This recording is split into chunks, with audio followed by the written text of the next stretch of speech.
Hi, I'm Gray from ART31 and I'm here with Seb and Katie from the Aurora Orchestra.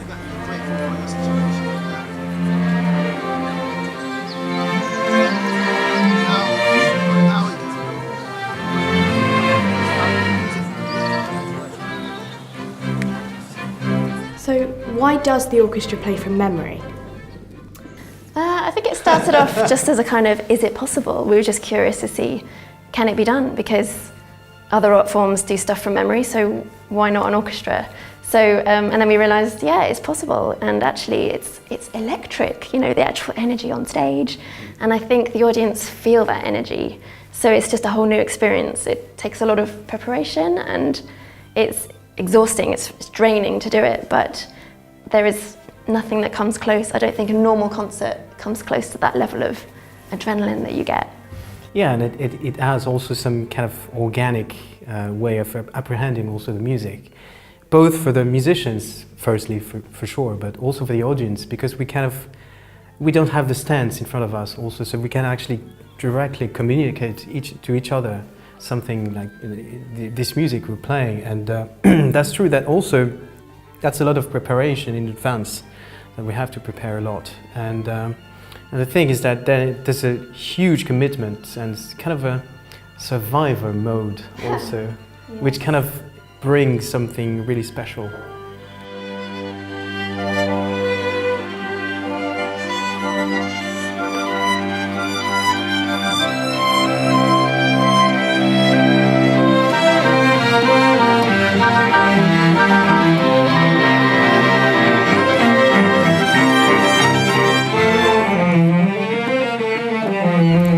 How does the rehearsal process work? Well, we try to arrive at the first rehearsal basically knowing it off by heart as best we can, so that we can start without music stands in the way.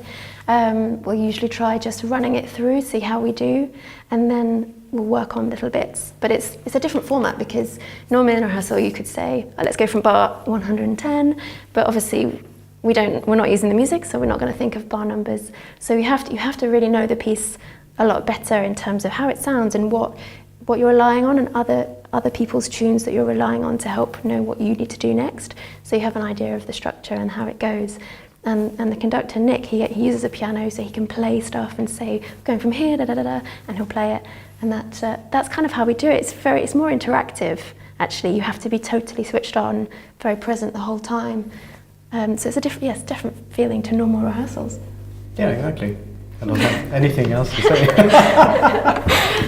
How do you feel that your personal music journeys have prepared you for the orchestra?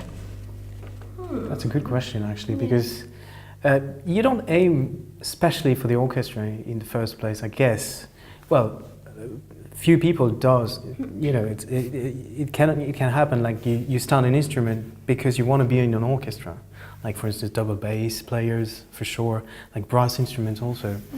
But nothing prepares you somehow to, especially with this kind of orchestra, which is really something special. It's really not traditional orchestra, but with Aurora. But I don't know. It doesn't suit every player as well, because there's plenty of people I've spoken to that said, oh my goodness, I couldn't imagine doing a symphony from memory, and it wouldn't be their choice at all. It wouldn't be their cup of tea. So I think I personally have done other things in other art forms. I quite like theatrical things and dance and art, so I quite like this idea of having different layers to a performance and trying something new. In terms of memory, I'd not done much before, so I really had to discover a method that worked for me.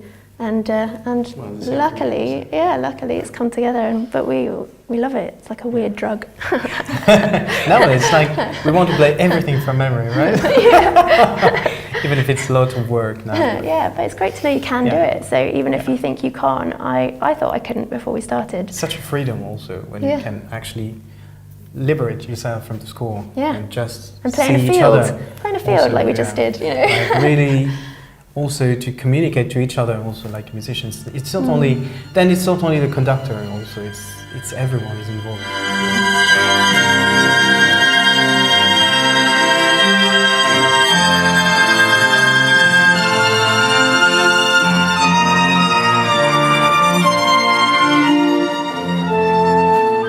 So, do you have any advice for young people looking to get into the music industry?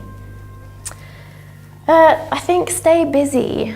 Try and be as busy as you can. Try and join different groups. Try and play a lot. Create chamber music. Try and play with other people, your friends. Do lots of listening. It's so easy to listen to music now on Spotify, on iTunes. You're just surrounded by it all the time. So it's just ready to grab.